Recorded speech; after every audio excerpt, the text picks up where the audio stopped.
living in the flow. The Tao and water are synonymous, according to the teachings of Lao Tzu. You are water. Water is you. Think about the first 9 months of your life after conception.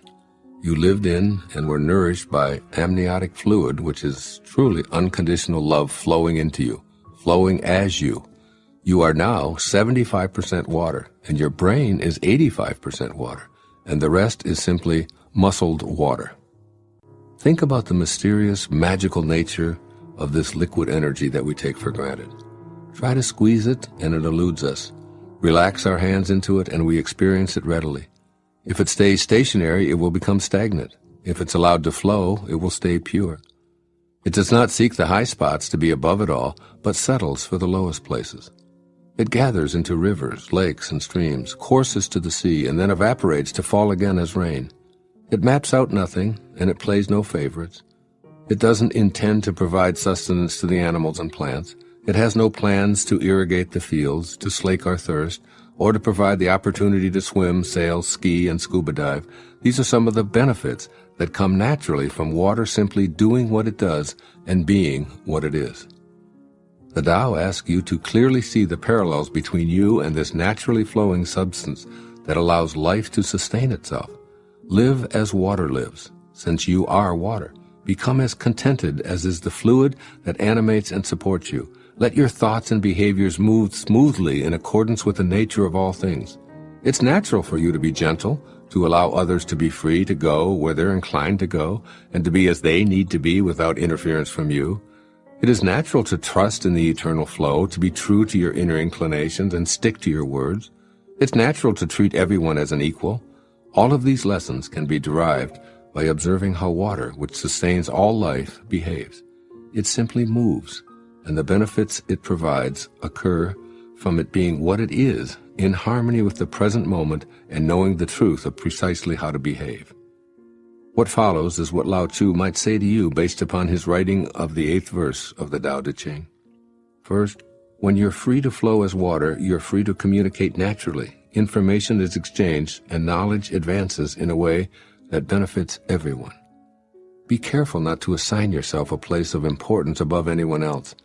Be receptive to everyone, particularly those who may not routinely receive respect, such as the uneducated or the homeless or troubled members of our society.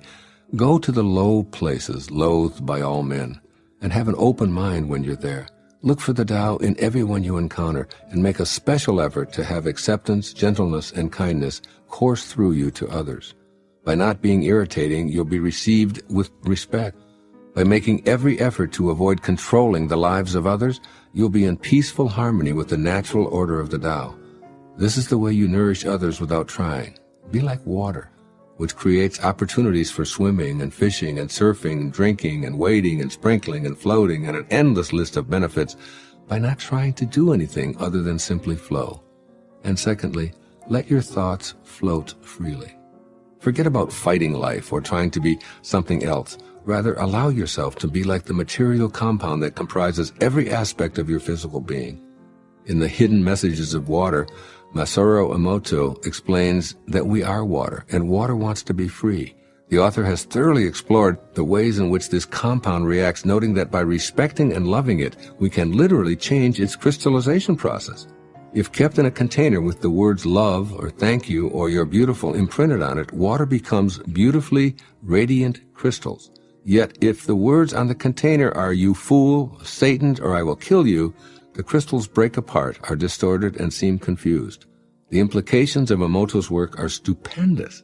Since our consciousness is located within us, and we're essentially water, then if we're out of balance in our intentions, it's within the realm of possibility that our intentions can impact the entire planet and beyond in a destructive way. As our Creator, the eternal Tao, might put it, water of life am I, poured forth for thirsty men. Do the Tao now. Drink water silently today, while reminding yourself with each sip to nourish others in the same life-flourishing ways that streams give to the animals and rain delivers to the plants. Note how many places water is there for you, serving you by flowing naturally. Say a prayer of gratitude for this life-sustaining, always-flowing substance. Here's a quote from Marcus Aurelius, the famous Roman emperor. The happiness of your life depends upon the quality of your thoughts. Take care that you entertain no notions unsuitable to virtue and reasonable nature. And here's Mother Teresa. God does not command that we do great things, only little things with great love. There are no justified resentments. You hear people say this all the time. I have a right to be upset because of the way I've been treated. I have a right to be angry, hurt, depressed, sad, and resentful. Learning to avoid this kind of thinking is one of my top 10 secrets for living a life of inner peace, success, and happiness. Anytime you're filled with resentment, you're turning the controls of your emotional life over to others to manipulate.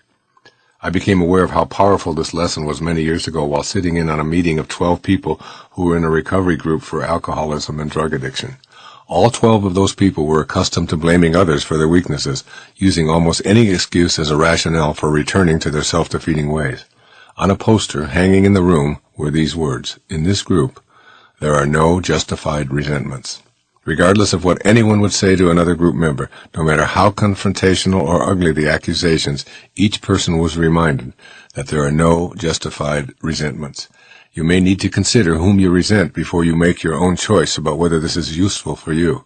Resentments give you an excuse to return to your old ways.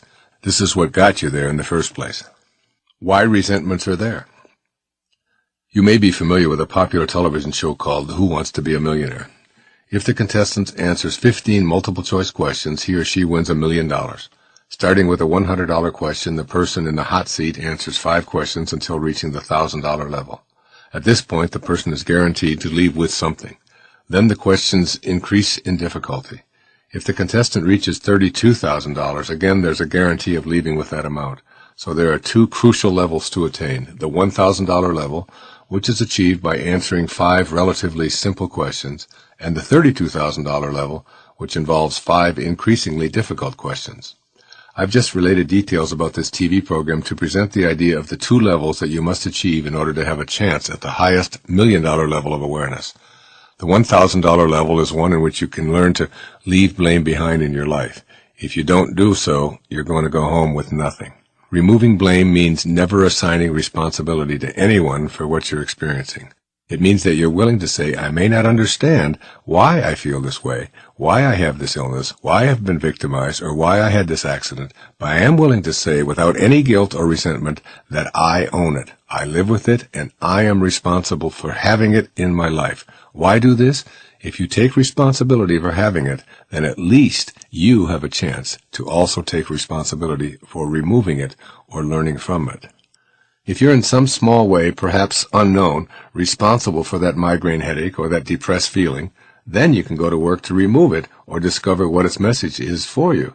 If, on the other hand, someone or something else is responsible in your mind, then of course you'll have to wait until they change for you to get better, and that is unlikely to occur. So at the $1,000 level, blame has to go. Otherwise, you go home with nothing and are unable to participate at the higher levels. You must be willing to pass a new test at the second critical level, the $32,000 question, which is the final obstacle you must face in order to move into the more exalted realm of self-actualization and higher consciousness, the $1 million spiritual level, if you will. At this level, you must be willing to send the higher, faster energies of love, peace, joy, forgiveness, and kindness as your response to whatever comes your way. This is the start of the uncrowded extra mile, where you have only one love to give away. Someone says something to you that you find offensive, and rather than opting for resentment, you are able to depersonalize what you've just heard and respond with kindness. You would rather be right than kind. You have no need to make others wrong or to retaliate when you've been wronged. You do this for yourself. There's a Chinese proverb, if you're going to pursue revenge, you'd better dig 2 graves. Your resentments will destroy you. They are low energies.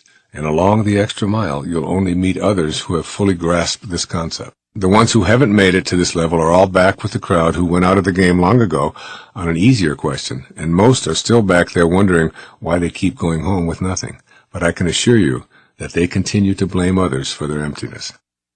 First, you have to get past blame. Then you have to learn to send love to all rather than anger and resentment. The story is told of the enlightened master who always responded to outbursts of criticism, judgment, and ridicule with love, kindness, and peace. One of his devotees asked him how he could possibly be so kind and peaceful in the face of such disparaging invective. His response to the devotee was this question: if someone offers you a gift, and you do not accept that gift, to whom does the gift belong? The answer leads us to the extra mile. Ask yourself, why would I allow something that belongs to someone else to be a source of my resentment? As the title of a popular book says, what you think of me is none of my business. My teacher, Abraham Maslow, used to say that to become independent of the good opinion of other people is among the highest qualities of people who reach these levels of higher consciousness, or what we're talking about, the meaning phase of our life, or the afternoon of our life.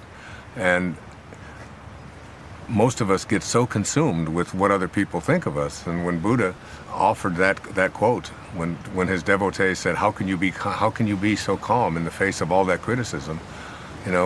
His answer was that question, which was, someone offers you a gift and you don't accept that gift. To whom does the gift belong?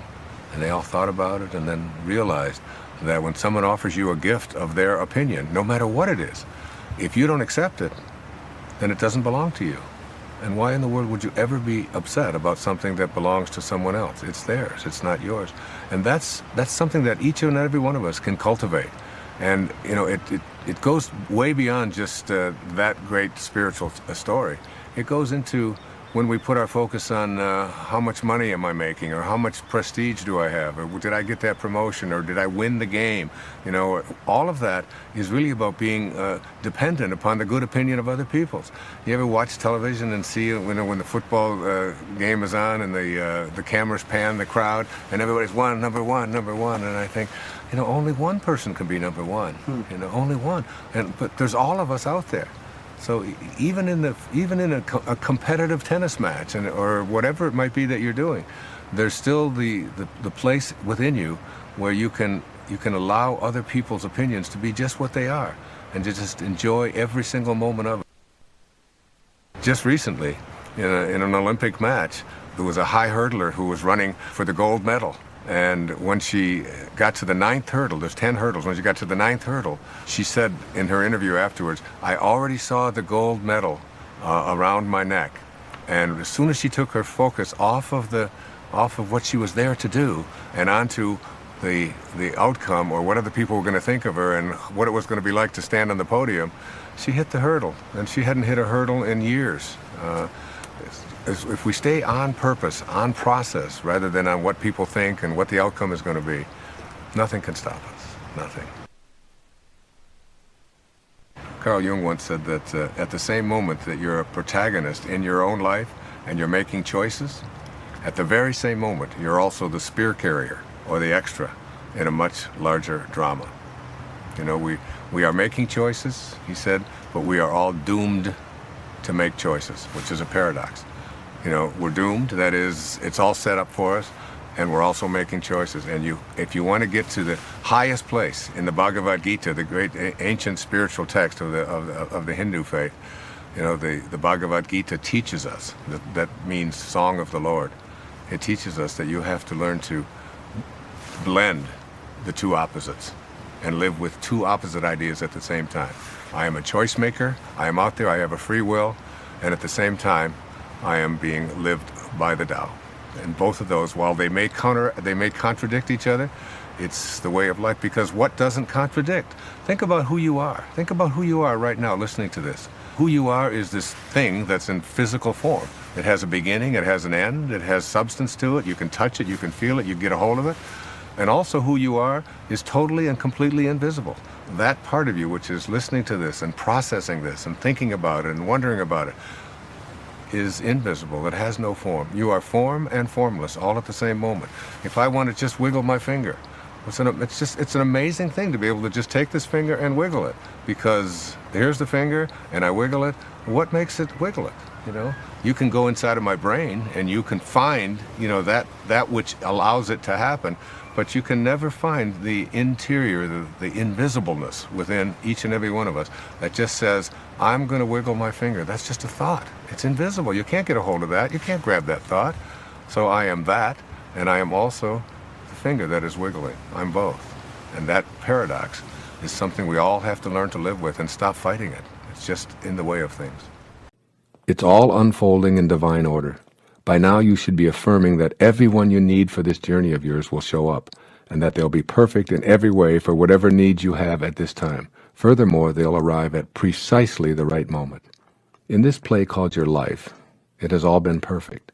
Your ex-spouse showed up at just the right time when you needed to create those children you love so much. The father who walked out on you so that you could learn self-reliance left right on time. The lover who abandoned you was a part of this perfection. The good times, the struggles, the tears, the abuse, all of it involved people coming into your life and then leaving. And all of your tears will not and cannot wash out one word of it. This is your past, and whatever your energy level at that time, whatever your needs, whatever your station in life, you attracted the right people and events to you. You may feel that they didn't show up when you needed them, that in fact you were alone and no one showed up at all, but I urge you to see it from the perspective of all of life being in divine order. If no one showed up, it was because you needed to handle something on your own and therefore attracted no one to fulfill your energy level at that time. Viewing the past as a play in which all characters and all entrances and all exits were scripted by your source and was what you attracted at the time frees you from the very low energies of guilt, regret, and often revenge. As a result, you'll go from being an actor who's influenced by others playing the roles of producer and director to being the writer, producer, director, and star of your own glorious life. You'll also be the casting director who possesses the ability to audition anyone you choose. Base your choices on taking the path of no resistance and staying harmonized with the ultimate producer of this entire drama, the universal, all-creating mind of intention. You must be what it is that you are seeking. This is a universe of attraction and energy. You can't have a desire to attract a mate who's confident, generous, non-judgmental, and gentle and expect that desire to be manifested if you're thinking and acting in non-confident, selfish, judgmental, or arrogant ways. The right people will show up precisely when you need them and when you're able to match up. You must be that which you desire. When you are what you desire, you attract it by radiating it outward. You have this ability to match up with the power of intention and fulfill your intention to attract ideal people and divine relationships. Love can only be attracted by and returned by love. The best advice I can give for attracting and maintaining spiritual partnerships, as is emphasized here, is to be what it is that you're seeking. Most relationships that fail to sustain themselves are based on one or both of the partners feeling as if their freedom has been compromised in some way. Spiritual partnerships, on the other hand, are never about making another person feel inferior or ignored in any way. The term spiritual partnership simply means that the energy that holds the two of you together is in close harmony with the source energy of intention that I've described earlier. You've already connected to those you want in your life, so act like it. Mystically speaking, there's no difference between you and another person. A weird concept, perhaps, but nevertheless valid. This explains why you can't hurt another person without hurting yourself, nor can you help another person without helping yourself. You share the same source energy with everyone, and consequently you must begin to think and act in a way that reflects your awareness of this principle. When you feel the need to have the right person show up, begin to change your inner dialogue to reflect this awareness. Rather than saying, I wish this person would show up because I need to get out of this rut, activate a thought instead that reflects your connection, such as, I know the right person will be arriving in divine order at precisely the perfect time. You are love. You emanated from pure love. You're connected to this source of love at all times. Think this way, feel this way, and you'll soon act this way. And all that you think, feel, and do will be reciprocated in exactly the same fashion. Believe it or not, this principle of the right person showing up has been in place forever. It's only your ego that keeps you from seeing it clearly. A few words here about patience. There's a wonderfully paradoxical line in A Course in Miracles. It says, infinite patience produces immediate results. To be infinitely patient means to have an absolute knowing within you that you're in vibrational harmony with the all-creating force that intended you here. You are, in fact, a co-creator of your life. You know that the right people will show up on divinely ordained schedule. Attempting to rush the schedule based on your own timetable is akin to getting down on your knees and tugging at an emerging tulip shoot, insisting that you need the flower now. Creation reveals its secrets by and by, not according to your agenda. The immediate results that you'll receive from your infinite patience is a deep sense of peace. You'll feel the love of the creation process, you'll stop making incessant demands, and you'll start being on the lookout for exactly the right person.